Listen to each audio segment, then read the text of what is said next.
And welcome to the Part-Time Nerd Podcast with me, your host, Alan. And joining me today is Mr. Fancy Movie Critic, Dave. How you doing, buddy? Doing pretty good. How are we doing today? You know what? We're doing good. Can't complain. So here we are checking out the remake of Dune. This just came out this last weekend. It's a remake of the 1984 movie. This one's getting good reviews so far. It's got an 8.3 out of 10 on IMDb, and 83% on Rotten Tomatoes. What did you see the original? Is this your first foray into Dune? What's your history with Dune? Yeah, I didn't know it was even a remake until I guess after it came out and we were about to watch it or whatever. And I was talking to Lizzie because there's obviously things that pop up like his character in the previous one was like, oh, he did great. I love it. So he kind of passed the torch to the young kid. I mean, to be honest with you, yeah, I've never seen anything or don't even know. I didn't know Dune existed, to be honest with you. When they made the remake.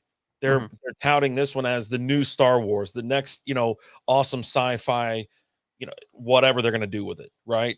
And it's obviously they're going to keep creating them. They left it just so they can pick right back up. There's going to be an episode 2 or a part 2, whatever you want to call it. Well, it's planned to be a trilogy. It is planned for a trilogy. So. It's quite long. It's 2 hours and 35 minutes. Did you already give they already got ratings out there for this stuff? Oh yeah. 8.3 on IMDb, 83% on Rotten Tomatoes.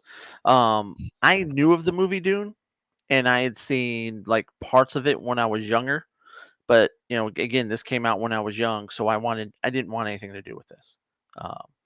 From everything that I've heard, and maybe we'll have to go and revisit the old one, but from everything that I've heard, it's just kind of long, slow, drawn out sci-fi type thing.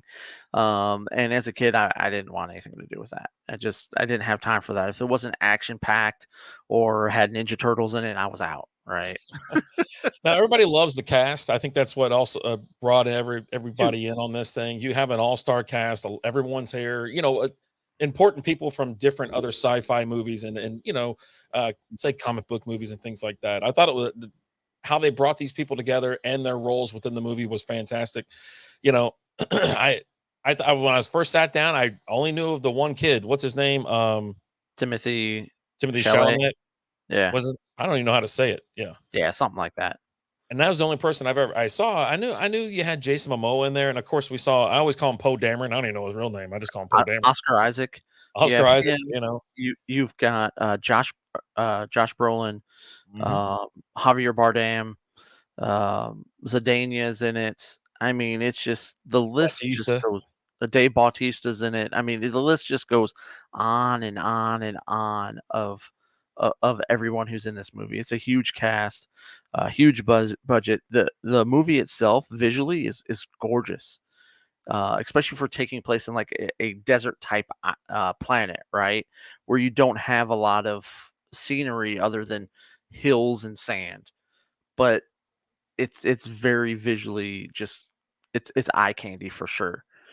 Right. That's one of the first things I wrote down when I was sitting there watching it. I was like, oh, it's visually stunning. I was watching this at home on HBO Max. This movie belongs, and you should watch this, take this in at an IMAX theater. Like, I think it would have done absolute justice to, the taking the whole experience, IMAX, but I'm still not going to theaters. I don't like going to theaters, but I think it looked great, even on my 4K TV. Right. But IMAX would have been just that much better. Yeah. And it's one of those where I don't have the opportunity to get to the theaters. Now, I'm not anti-theaters. I've been going to the theaters. I love going to the theater. But this weekend, it was a busy weekend, didn't have the opportunity to take time to head to the theater. So I experienced it at home, thought it was great looking at home, and I can only imagine what it looked like on IMAX. Like, really. It gets going quite slowly, in my opinion. It's a more of a building process, this and that kind of a background, a little bit of a background. But I'll be honest with you, it's worth the wait because first 30, 40 minutes, I'm like, okay, well, it's going somewhere. And then by the time it was over, I was like, that was a great movie. Like by the time it was over, I was like, holy crap, I liked it, and I didn't think I was going to get there. A lot of twists, turns. I thought he did great. The kid, Timothy. Is Mhm. it Chalamet? So yeah, we'll go with that. Yeah, we'll call him Paul Atreides. Paul Atreides did Paul. great. Yeah, Paul. Paul in yeah. But and with this, you see a lot of elements that you see in a lot of other sci-fi movies and things like that. Um, why is it always spice in every movie? That's Like the one thing I said. I go, why Star Wars spice? Everything, it's all spice, but this is different. Um, I don't know. I don't know why it's always that's the word they go with. That's the terminology. Maybe someone in the comments. I know someone else will correct us because we're two idiots sitting here talking about it. But right? maybe they know. But you're right. God Almighty. It's in everything you see, it's always spiced at the rafter, and um, of course you've got the two different thoughts for it. So you got the Fromen who are indigenous to the planet, and they use it for health. That's used for health reasons and things like that. And then the Questions. Imperium, they use it for space travel, and that's what makes it the most valuable resource um, it ever created.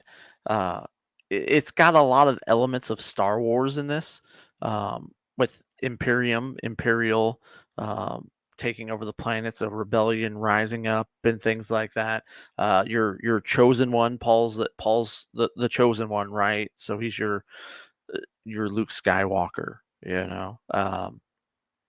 but he's chosen one and he's a seer, so we can see into the future, and that comes from his mother.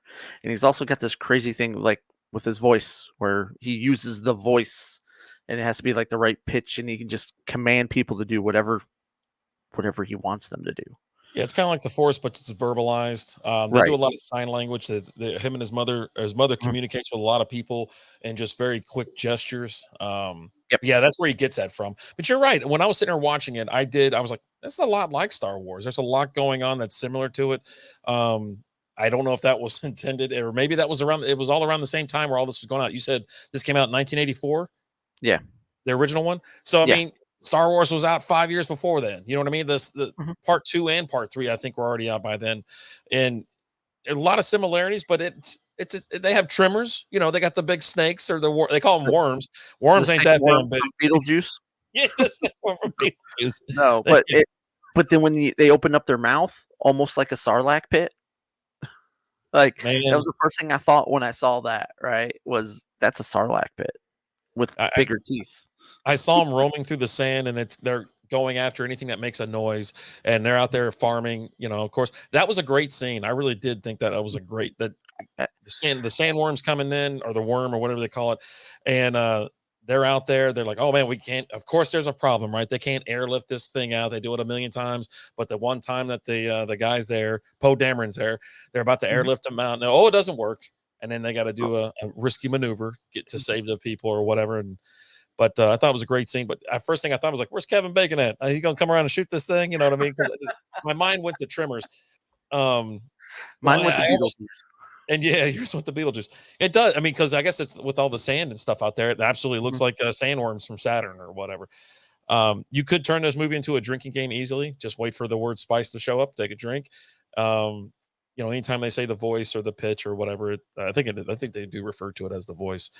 Yep. Um, you got some double crossing at the end, but The he whole gets thing is a double cross though, right? Because it's everything's set up or set up against one another. right, because you've got the one group that's there, and the Imperium pulls them out, and they send in the new family there to run things and to usher in this new age. But it Yeah, was all just to get rid of them because they fear them. They fear their house. The Imperium, the man who's in charge, doesn't he doesn't want them coming to power because he feels like they'll overtake him. right. And like even when they're talking about sending in, we're going to send 2 battalions. Why do I need 2 battalions to take them out? That's way too much. He goes, "Ugh, you don't understand. With how they're trained and how they operate, you need 2 battalions in there." And I Mm, mean, they did a ton of damage. They went down with a fight, right? But they were just overwhelmed, right? It's a sneak attack. They weren't expecting it. They were overwhelmed, but it's a good movie. We talk about the stuff, we joke about the stuff about it being, oh, I thought of this movie, that movie, that movie, but were thinking about some of those movies, especially some of the later things that come out, like Tremors and Beetlejuice, because they probably pulled from this, right? Because this came out before then. So this would have been something that would have been kind of an inspiration because it was a big, huge sci-fi movie for its time. It has a huge following, a huge fan base. Uh, but a great movie. I love how what it's setting up, and I'm excited for the next one. I'm ready for the next one to come out to see what happens next. To dive further into this world because it's this movie was really a setup movie, but they did it extremely well. Yeah. They left you wanting more for sure, and that's Mhm. why I was like, when it was finally over, I was like, "Okay." You know what I mean? And I was in, but I didn't even know, like I said before, I didn't even know there was another movie existed. I had never even heard of Dune. But that's just me. I'm going to take this as the first one. Yeah, if we go back and watch the other one, then maybe I'll get a little bit more base or understanding. But you're absolutely right. They're setting up the next movie, and then you said it's going to be a trilogy. So Yep. the next two are, we'll see where it goes. But I'm very liking it a lot, to say the Yeah, least. definitely enjoyed it, and it's setting up this expansive world there on you're just on that one planet, but it's setting up a big world on that one planet. And I'm really curious to see where it goes, what they do with it. Like I got excited when you saw that one lady that was helping him out, who was the liaison to help the transition, and then Mhm. you see her riding the worm at one point, and I'm just like, dude, let's freaking go! Like that is awesome just to see her just riding on it. Like yeah, but it also kind of reminded me a little bit of in Guardians of the Galaxy when you see the second one when you see Ego riding on the ship. It kinda reminded me of that, but yeah, I was waiting for Bautista's character to come in, and be like, "I saw a little girl on a big worm or Oh something." Jesus.